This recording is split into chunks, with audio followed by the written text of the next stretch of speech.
anyone would think I don't do anything other than drinking water in my life.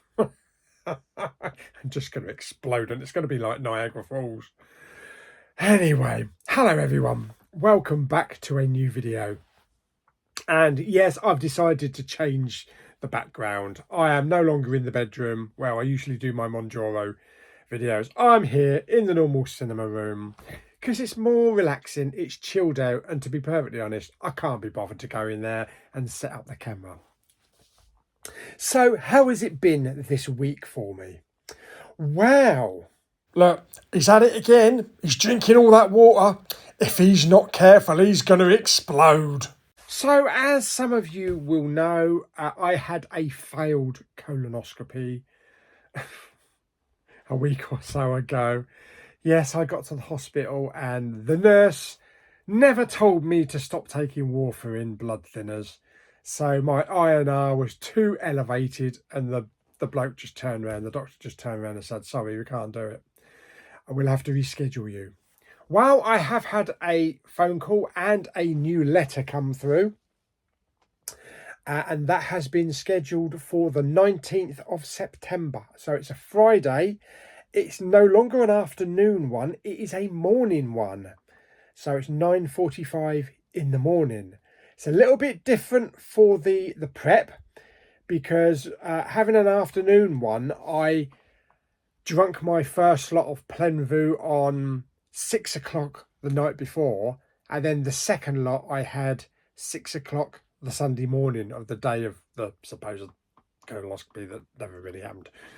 But this time round, the night before, I've got to have one on 6 o'clock and then like a 2 or 3 hour gap. And then I've got to take another one 9 o'clock. So hopefully I can get it all out of the system all in one evening within a couple of hours and actually get some sleep, hopefully, fingers crossed. Yes, and then we've got to be at the hospital probably for about 7:30 on Friday morning. As for my warfarin, I did have a word with my nurse, and when I have my INR checked, it was still 3.5. I'm supposed to be between 2 and 3, but it was 3.5 again. So even after the prep had done, and even after I got back to normal eating, it still stayed at 3.5. So she's lowered my doses down now for the next week. And then I'll go and see her again because we've got to get that INR down. Otherwise they won't do the procedure.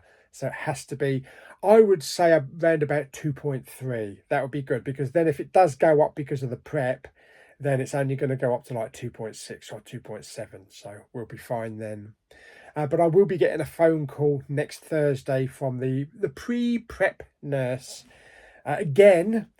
And I'm going to mention it to her that I can't take warfarin and what am I going to do instead of taking warfarin? Because apparently I have to stop 7 days before the procedure.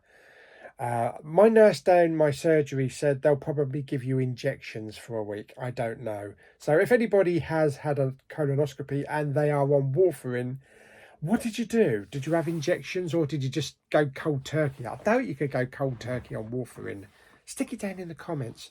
Also, like I mentioned last week, the doctor said to me, I've been on warfarin blood thinners for 5 years now. And he was like, why? Why are you still taking warfarin 5 years later? Because there are more advanced medicines on the market. Apparently there's tablets that you can take, tablet 1 a day, and it never has to be checked. So my nurse down the GP surgery has written to the hematology department in Canterbury that were looking after me for a couple of years and see if it's possible to actually move off warfarin and onto tablets. So yeah, well, we'll see how that goes. So you're up to date now on everything to do with the old colonoscopy. I didn't think it had come around so quick. I thought it'd have to be like weeks and weeks or maybe a couple of months later, but no, there you go. So it's less than 2 weeks. So yeah, to be perfectly honest, I don't mind the prep. The prep wasn't as bad as I'd read. Yeah, it was disgusting. but it was drinkable because it was cold, and it was drinkable because I sipped it with water as well. I'm gonna put some orange juice in it or something, or ginger beer or something, just to make it taste a little bit better. But yeah, the drinking of the prep wasn't so bad. It was the other end that was the worst part of it.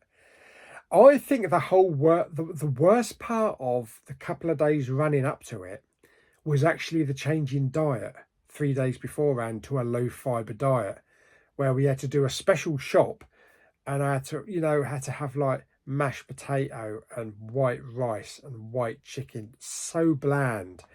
I managed it, but it was really bland for like a couple of days.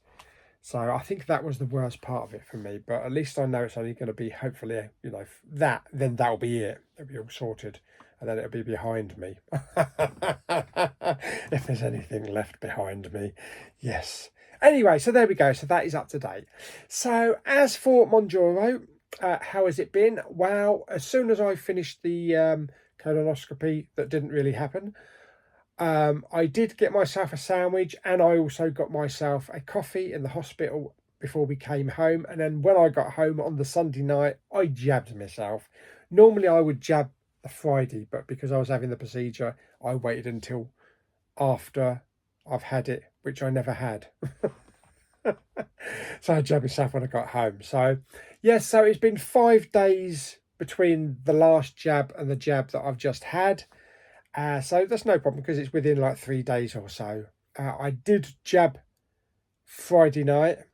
So as usual, this is actually Saturday, so I'm a little bit late doing the video. But everything's been done, and still feeling the effects of no food wanting, and the noise of the constant chatter is still gone. So that's pretty good. I will show you the video that I did on Friday morning of my weigh-in. As you know, on the colonoscopy that never really happened, I decided to weigh myself on the Monday to see if I lost anything from the prep, and I did. I lost £1. Although when I weighed myself the day before, it said I lost £2. Yeah, so it was fluctuating. So we will see what I've lost with the added extra days from Monday to last Friday. Yes. And then back to normal for at least a week or two. Yeah, back to normal for at least a week or two before I have to start going through all the other stuff again. Okay, so let's get to the scales, and let me show you what the reading is. Okay, so this week, where are we? We are on 26 stone 13, which is actually £2 down from last week, and £1 down since I weighed after the supposedly colonoscopy, after I did the prep. So yeah, officially £2 down from last week. Okay, so there you go. So 26 stone and £13. I know it says like a quarter or three and a quarter, but I don't take any notice of that. I just do the standard numbers. So yes, it is down. It is down £1 from the Monday morning when I actually checked it after doing the prep and everything. But it is down £2 from the Friday of previously. Yeah, so it is actually down £2. So I'm taking that £2 and I'm going to stamp my name on it. Because it was 27.1, so 26.13. I will have those £2. I will wrap them up in paper and stick a bow on them as well. Fantastic. So that brings me closer to my 2 stone mark. I believe I've got £3 to go, and then I will hit my 2 stone mark, and that will be in 8 weeks, I believe. Yeah, so not in 8 weeks time, I mean, but it's taken me 8 weeks. So 2 months. 2 months. Yes. So I'm basically a stone a month. If I can do that, do you know what? If I can do that for the next year, I'll be happy. Flipping hell. I'll be doing like another, I'll be doing 12 stone in total, which would put me at, from the start, I'm about 17 or 18 stone. That'd be ridiculous. But it's possible, though. Excuse me. It's possible. Yeah, having seen lots of people on the forums and everything like that. So it's been a pretty uneventful week this week. There's nothing to report. I went out for a nice walk yesterday along the seafront. What used to take me about 40 minutes to walk along one length of the seafront took me 12 minutes. 12 minutes. And you know what? When I got to the other end, I wasn't even out of breath. I could have walked straight back, but I decided to have a nice little sit down in the sunshine and look at the boats and all the little rubber dinghies coming over from France. It took me about 12 minutes to walk back as well. Well, maybe 15 minutes because the wind was blowing in my face. But yeah, going from 35 to 40 minutes one way, huffing and puffing when I get to the end of it, to 12 minutes, not even breaking into a sweat, I think is pretty cool. Pretty cool with me. And I've also noticed, because I changed my belt, I've got a new belt now, my trousers, my jeans are just becoming ridiculous now. There is so much baggy room in the bum and in the legs, and I can't hold them up without a belt. They would just fall down. So that's really surprising, but it's good to see. So I might just retire those jeans now. I'm going to retire those jeans. I'll put them away in a cupboard. And then maybe in a year's time, or whenever I get to the end of my Mounjaro journey, I can put them on and do one of those fancy photos where you try and fit into one leg. So remember that at the end of the journey, I'll try to do that, and I'll do a photo, a side-by-side comparison. But yeah, I have ordered another pair of jeans. I do have them here, a smaller size. So I've gone from size 60 inches to 58 inches. So hopefully over time that will just dwindle down until I can get in a pair of skinnies. Probably not. Anyway, so yeah, that is it for this week. So pretty uneventful, and you're all up to date now with everything. I will do another video at the end of this week on Friday, and also another weigh-in as well, and anything else that I've realised over the last week, or any new food choices. Oh, one thing about food. I keep seeing on the Mounjaro forums on Facebook that, oh, I was really hungry. I decided to go out for a cheeseburger and onion rings. And then there was another one. Oh yeah, I had a massive Chinese last night. I was on the toilet for like 4 hours. And I decided to go and have, I don't know, a Big Mac cheeseburger with lots of cheese on it. And my gut is really aching. I thought Mounjaro is supposed to educate people about food choices. I mean, I've got to admit, I have not had a takeaway in 8 weeks. I don't care. I have no intention of making myself feel sick just for something that I used to have. The closest thing that I've had as a takeaway, the two closest things I've had as a takeaway that have no effect on me whatsoever and are really cool, man, is a KFC original ranch rice bowl, which is absolutely gorgeous and has 560 calories and 28 grams of protein in it because of the chicken, and you've got rice in there, you've got lots of lettuce and sweet potatoes, so it's absolutely perfect as like a meal replacement. So that, and also My Protein pizzas, My Protein now do pizzas, and they have round about 600 calories for the entire pizza, or about 40 to 50 grams of protein. But those pizzas are actually quite big.